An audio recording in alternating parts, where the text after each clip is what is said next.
So here is the overview I want you to pay attention to. So I want to show you the 4506, what it looks like.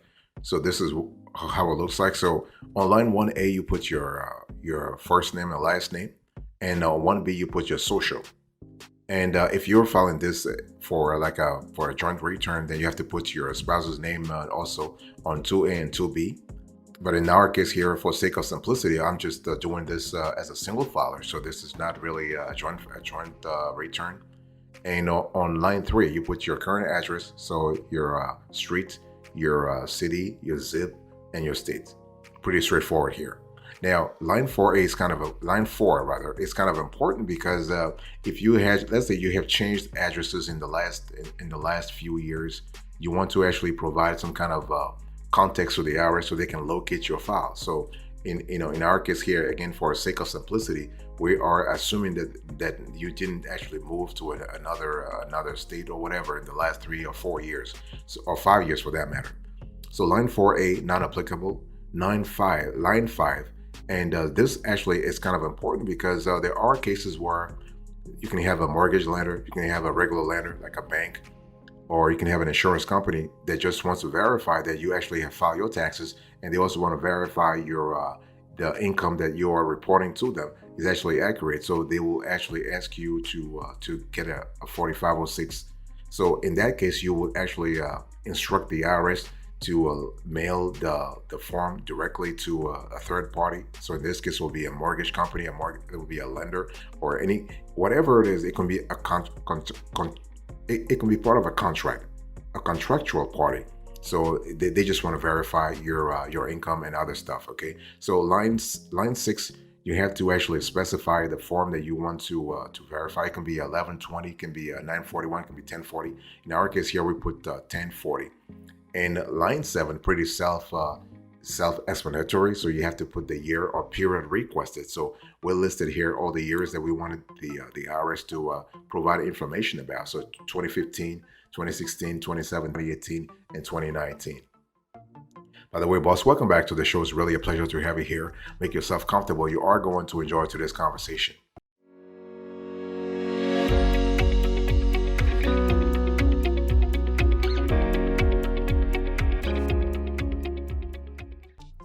And then now line 8, basically remember that there is a $43 fee for each return requested. So basically it's one of those things where be very mindful about the number of returns that you are requesting the IRS to send to a third party or to send back to you, right? So in our case here, in our hypothetical situation here, we actually requested 5 years, right? If you remember, it was 2015, 2016, 2017, 2018, and 2019. So that's 5 years. So if you multiply 5 times 43, you get online 8C.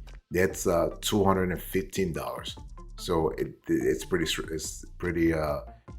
straightforward, and it's one of those things where on line 9 you have to check the box or not check it. So it says if you cannot find the tax return, we will refund the fee. If the refund should go to a third party, listed on line 5, check here. So if again, if this goes to a third party, you have to specify that.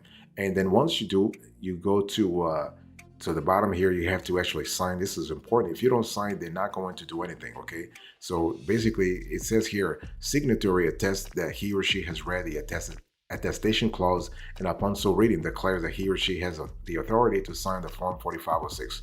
This is important because, again, I want to specify, if you do not sign this form, the IRS will not do anything. They're not going to budge at all. So you have to check that form. You have to put the phone number of a taxpayer on line 1A or 2A, which is you in this case, so that the IRS can contact you if they need further information. And so where it says sign here, you have to put your first name, last name. You have to sign. You have to put the dates. Okay, this is important. And if this is a joint request, let's say you are asking for this, and this is about a joint return, that your spouse also has to sign, date, has to also put his or her name in, so the IRS knows that this is a complete request. One thing I want to say here is that you have to plan for 1 to 4 weeks before the IRS reacts, because I mean, depending on the backlog they have, they might be faster or slower. By the way, boss, I want to remind you of today's topic. We are having a conversation about the Form 4506.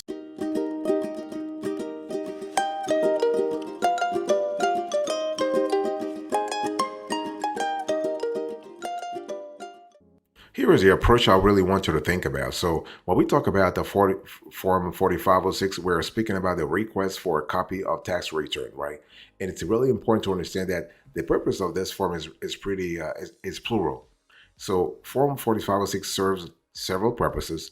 Verification of income. So lenders, mortgage companies, and other financial institutions often require individuals to provide copies of their tax returns as part of the loan application process. So using Form 4506, these entities can request the taxpayers' past tax returns directly from the IRS to verify the income stated on the loan application. Also, you might have tax compliance and audits. So the IRS may request a taxpayer's previous tax returns when conducting an audit or examination. And Form 4506 enables the IRS to obtain copies of the taxpayers' filed returns for the requested tax years. And you might also have taxpayer records. So individuals or organizations may need copies of the tax returns for personal or business purposes, such as financial planning, legal matters, or historical records. And Form 4506 allows them to request these copies from the IRS. So it's important to know that there are different versions of Form 4506, including 4506T for transcript request, which provides summarized information from the tax returns instead of the full copies. And there are some key components of a Form 4506. You have personal information, the type of return that you want, right? As I said before, you can choose Form 1040, Form 1065, or Form 1120. 1120 can be 1120C for a C corporation and 1120S for S corporation. And you have to also specify the tax years, and you want to enter the specific tax years. If you remember earlier, I had to specify the tax years for which I want the IRS to react. And you also have to ask whether or not you want the return transcript or copy of the tax form. So you want to select the appropriate box to indicate whether you are requesting a return transcript. In other words, a summary of the tax return information or a copy of the actual tax return. And then don't forget to sign, because the taxpayer or authorized representative must sign and date the form. Otherwise, again, the IRS is not going to do anything. They're not going to budge at all. They're not doing anything.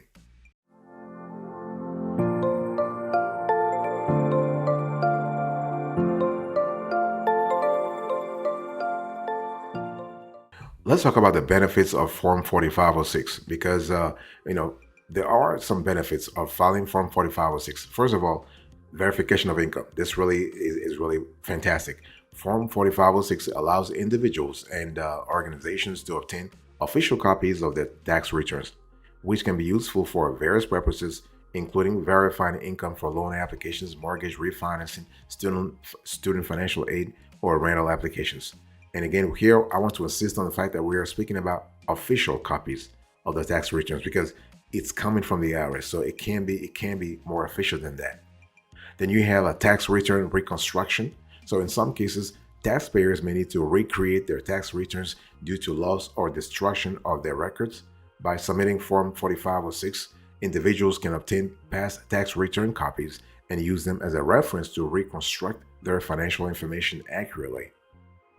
You can also have a tax audit preparation. I think I've said this before, but I want to insist on that once again, that if a taxpayer is facing an IRS audit or needs to review their previous filings in response to an audit, Form 4506 allows them to obtain copies of the relevant tax returns.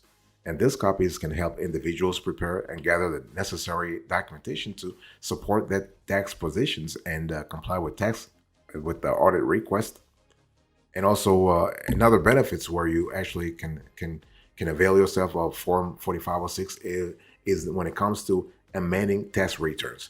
So Form 4506 can be used to obtain copies of previously filed tax returns when a taxpayer needs to make amendments or corrections, for instance. So having access to the original tax return can help in identifying errors, discrepancies, or omissions that require rectification. And you also have a historical financial records. So retaining copies of tax returns using Form 4506 enables individuals to maintain a record of their financial history. And these records can be helpful for personal financial management, applying for, let's say, government benefits, providing evidence in legal matters, or addressing tax-related inquiries. So you can see that the benefits are multifold. By the way, boss, I want to quickly remind you of today's topic. We are having a conversation about Form 4506.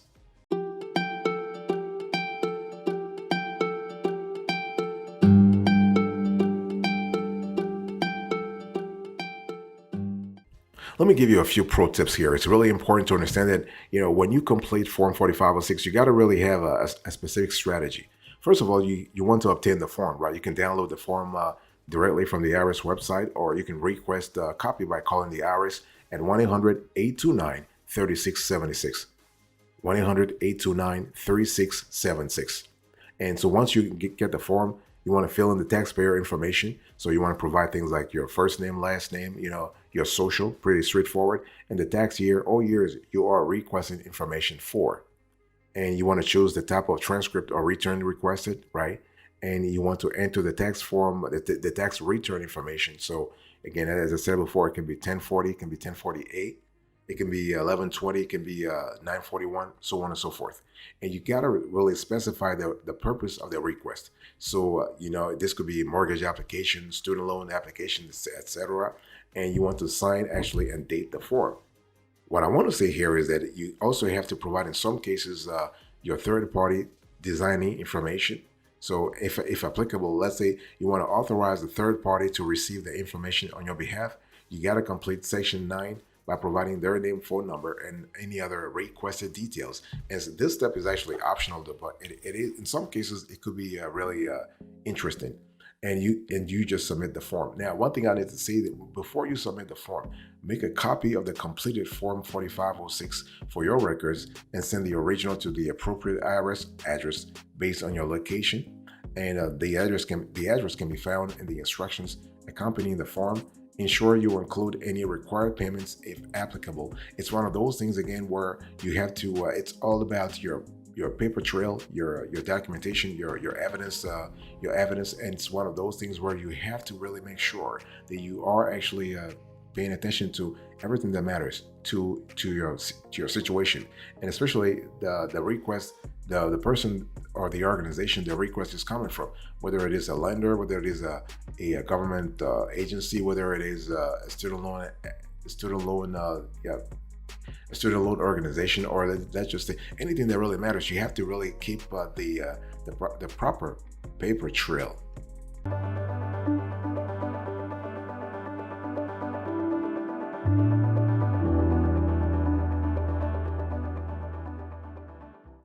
Let me give you a winner here. So there are some special considerations when filing the Form 4506, okay? And so you want to correctly select the appropriate form. So Form 4506 actually has multiple variations, as I said earlier, and you have to, like for instance, you have 4506T, request for transcript of tax return, and Form 4506A, request for public inspection or copy of exempt or political organization IRS form. So ensure you select the correct form that matches your purpose, and you want to provide accurate and complete information. So, this includes your name, social, current address, and any other information requested. And inaccurate or incomplete information may actually delay the processing of your request. You want to be clear also about the tax years or periods you want to focus on, and because the IRS will not automatically provide returns for all years, no. And also you are paying a fee for each year anyway. And so you want to use the correct mailing address, and you also want to choose the appropriate box for the type of return that you are actually going for.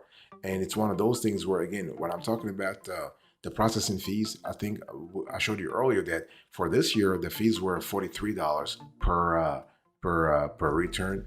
And so basically, in terms of processing time, you are looking at a couple of weeks. So again, everything depends on the backlog, because the IRS is not going to send you things automatically. I mean, sometimes they are actually less busy, but most of the time they're busier. So if you file during if you ask, let's say you send them a request during tax season, chances are they are going to be very slow. I mean, because they're busy with other stuff. I mean, from January all the way through April, they're really busy. So if you want your request to be processed faster, it's just a lot better to send it outside of the tax season. That way you are sure that you are going to get the appropriate amount of feedback or amount of processing, and this will help you actually file your forms as quickly as possible.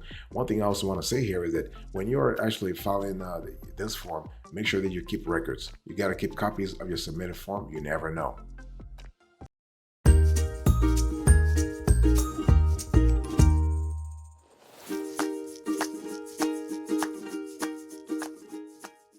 Let me talk to you about filing deadlines and extensions for this form. I mean, regarding filing deadlines, I mean, it's important to understand that there is no specific deadlines or extensions because you are actually doing a request. Okay, you are actually requesting the IRS to actually send you some data. So forms 4506 can generally be submitted throughout the year as needed, not a problem. It's worth mentioning though that processing times for a form 4506 request can vary depending on the workload, especially during a peak tax season, as I said earlier. Therefore, if you require the information by a certain deadline, it's really advisable to submit the form well in advance to allow for processing and potential delays. Now, there are some common mistakes to avoid while filing this form here. So incomplete or inaccurate information, incorrect form version, missing signature, for instance. You have incorrect mailing address. This could be a really a big thing. Sending the form to the wrong IRS office. So depending on your location, there are specific IRS offices designated for processing Form 4506 request. So you want to really think about that. And failure to attach the required documentation. So in some cases, you may need to attach additional documentation such as power of attorney or a court order to support your request. You want to check the instructions carefully to see if any additional documents are required and include them with your submission if necessary, okay?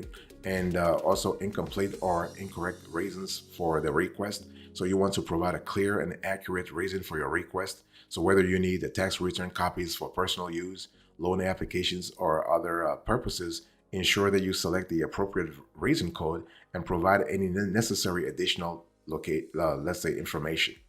And also lack of follow-up can actually also be a reason for denial or delay, by the way. So once you have submitted your Form 4506, keep track of your request and follow up with the IRS if you haven't received the requested tax returns within the expected time frame. And so this will allow you to address any issues or delays promptly. And you want to have that because otherwise you'll be totally disappointed that the IRS is pretty slow in responding to your request. So long story short, just make sure that you have the appropriate paperwork, that you have the appropriate strategy in place before actually filing Form 4506.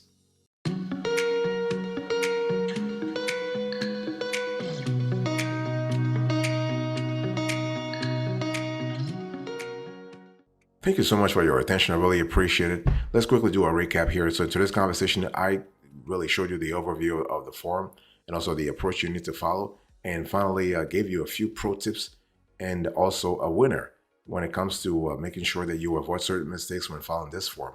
Thank you so much. God bless you. I'll see you next time. Until then, remember, stay marvelous.